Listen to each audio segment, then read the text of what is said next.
Bonjour à tous, donc je m'appelle Denis Pouchin et puis j'ai un scoop à vous fournir qui est que le CNGE depuis quelque temps a une section EHPAD, puisque moi je suis retraité et membre du CNGE depuis 1983, donc certains d'entre vous n'étaient pas nés à ce moment-là, et donc je remercie le CNGE d'avoir créé sa section EHPAD.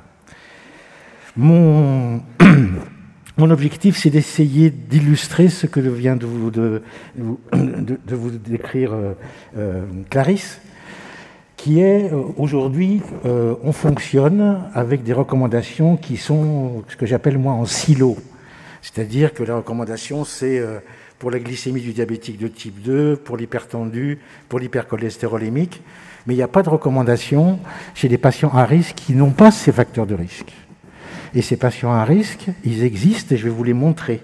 Et je vais vous montrer qu'est-ce qu'on peut faire avec ces patients à risque et pourquoi il y aurait parfois un certain intérêt à intervenir chez ces patients qui ont un risque cardiovasculaire élevé sans facteur de risque. Et donc c'est à partir de cet essai-là, qui est un essai qui a été piloté par un monsieur qui s'appelle Salim Youssouf, qui est un peu le pape de ce qu'on appelle la polypile. Et c'est un essai qui est parti de ce concept-là et de ce contexte-là. D'abord, quand on regarde dans les pays développés, la majorité des événements cardiovasculaires cliniques, j'insiste sur cliniques, survient chez des sujets en prévention primaire à risque cardiovasculaire intermédiaire. Et ça, c'est très facile à comprendre, parce que cette population, en termes de volume, est beaucoup plus importante que la population des patients à risque cardiovasculaire en prévention secondaire ou en prévention primaire à haut risque. Donc en fait, ils font moins d'événements, mais ils sont plus nombreux, donc au total, ça fait plus d'événements que les autres. Et donc, il s'est intéressé à cette population-là dans un essai qui s'appelle HOPE-3, dont l'objectif était d'évaluer l'effet d'un antihypertenseur et ou d'une statine sur les événements cardiovasculaires cliniques chez des sujets en prévention primaire à risque intermédiaire, mais indemnes d'hypertension artérielle, de diabète de type 2 ou d'hypercholestérolémie. Et donc, l'idée, c'était je traite un risque et pas forcément un facteur de risque.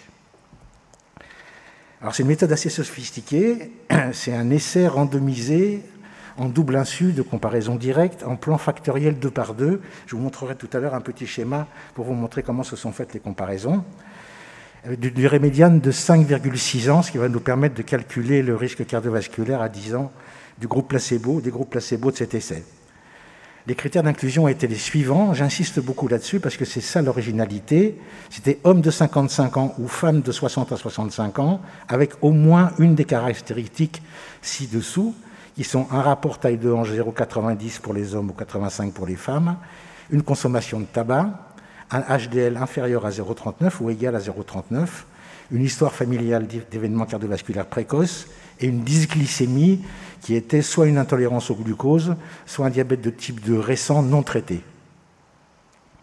Et, beaucoup plus important, les critères de non-inclusion, tous les sujets en prévention secondaire, donc avec un antécédent d'événements athérothrombotiques cardiovasculaires cliniques documentés, les patients diabétiques de type 2 traités et une indication ou une contre-indication formelle aux médicaments testés dans cet essai. Alors, c'est un petit peu compliqué là parce que c'est assez inhabituel. C'était une randomisation factorielle 2 par 2. Donc, il y avait 3 groupes de traitement. Un groupe avec un traitement antihypertenseur, un groupe avec une statine et un groupe avec les deux, à des posologies réduites, puisque vous voyez, la rosuvastatine, c'était une posologie à 10 mg, qui est une faible posologie pour cette statine. Donc, on avait 3 groupes avec un médicament actif, qui sont ceux-là, et qui ont été comparés chacun d'entre eux à 3 groupes placebo. Et donc, on avait 2 groupes avec une monothérapie versus placebo, et un groupe avec une bithérapie versus un double placebo. Donc, pas de comparaison entre les médicaments actifs, et les comparaisons, c'est uniquement versus des groupes placebo, et pas de comparaison entre les groupes médicaments entre eux. Les critères de jugement, ça c'est très très important. Donc ils ont pris un critère de jugement cardiovasculaire extrêmement solide, qu'on appelle le MAS3, et donc qui est composé des décès cardiovasculaires, des infarctus du myocarde non fatal et des accidents vasculaires non fatals. Et puis pour des raisons de risque, ils ont pris un second co-critère de jugement principal qui est lui à 6 composants. Alors pourquoi on fait ça? Parce que plus il y a de composants dans un critère composite, plus vous allez avoir d'événements, et plus vous avez d'événements, plus vous avez une chance de sortir, de montrer que vous êtes significatif. Donc c'est le MAS 6 qui était exactement le MAS 3 auquel on ajoutait les arrêts cardiaques ressuscités, l'insuffisance cardiaque et les revascularisations. Petit schéma des comparaisons. Donc il n'y a pas de truc voilà, comme ça. Donc vous voyez que sur la gauche, ah ouais, avec ça là, ah voilà. Donc vous voyez, ici vous aviez un groupe rosuvastatine actif, un groupe candesartan actif, qui a été comparé au double placebo. Ici vous aviez un groupe rosuvastatine placebo candesartan actif et la somme des deux candesartan actifs avec un groupe placebo. Et puis ici vous aviez un groupe rosuactif versus placebo. Et ici, un groupe rosuactif avec... et donc la comparaison a été comme ça pour le candesartan, et la comparaison avec le rosuvastatine comme ça, et la rosuvastatine en bithérapie avec un double placebo. Ça va, c'est pas trop compliqué? C'est assez inhabituel hein, comme résultat. Alors d'abord, la chose la plus importante qu'on nous montre jamais, et qu'il faut toujours les regarder quand on regarde un essai randomisé, c'est qui a été inclus. Et donc vous voyez que j'ai souligné que les patients qui étaient là n'étaient pas hypertendus, les patients qui étaient inclus n'avaient pas d'hypercholestérolémie ou avaient un LDL cholestérol correct, et les patients qui ont été inclus avaient une glycémie normale.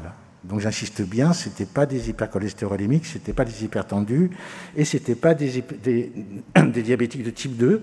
Et le risque cardiovasculaire théorique à 10 ans, mesuré par l'échelle Interart, était de 14%, ce qui dans l'échelle Interart correspond à peu près à un risque intermédiaire, puisque le risque est faible de 0 à 8, intermédiaire de 8 à 25, je crois, et fort au-delà de 25. Donc population sans facteur de risque et en prévention primaire. Alors, ils avaient quand même des médicaments en cours à l'inclusion, mais vous allez voir qu'entre les groupes, il n'y avait pas de différence. Donc, il y en a qui prenaient un petit peu des itimib. À l'époque, l'aspirine, c'était un médicament qui était plus ou moins recommandé en prévention primaire, et on vous expliquera probablement que l'aspirine, globalement, aujourd'hui, compte tenu des 3 essais qui ont été publiés ces 3 dernières années, n'est plus indiquée en prévention primaire. Enfin, elle l'est toujours indiquée, mais en tout cas, elle n'a pas montré son efficacité. Donc, petits qui prenaient un petit peu de bêta-bloquants, des antagonistes calciques, etc., mais pas de différence entre les groupes. Alors, les résultats, groupe par groupe. Donc, qu'est-ce qui s'est passé quand on donne à ces patients-là une petite dose de candesartan associée à une petite dose d'hydrochlorothiazide versus placebo? Sur le critère principal, pas de différence. Sur le critère MAS 6, pas de différence significative. Okay, et dans ces cas-là, souvent, les chercheurs, et en particulier les chercheurs américains du Nord, je vais dire, font des analyses en sous-groupes préspécifiées. Et donc là, ils ont fait une analyse en sous-groupe en prenant les patients qui avaient une pression artérielle supérieure, on va dire, à 144, pour refaire une analyse, et là, ça sort.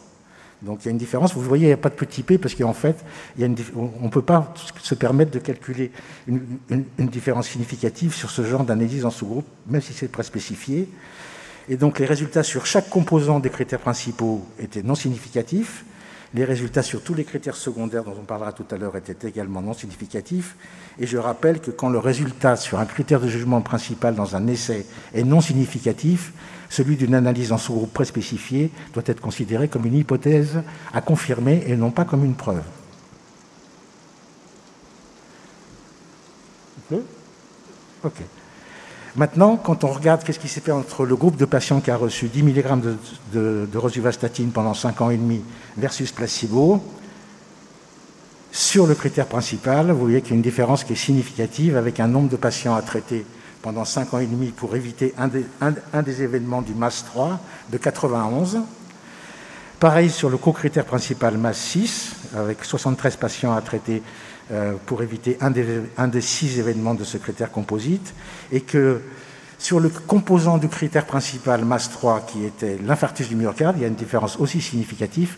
Quand on a un critère composite, on a le droit de faire une analyse sur chacun des composants.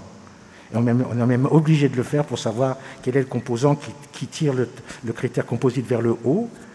Donc, une différence aussi significative sur les AVC, mais comme il y a moins d'événements, vous voyez que le nombre de patients à traiter pour éviter cet événement-là passe à au-dessus de 200, et pas de différence sur les décès cardiovasculaires.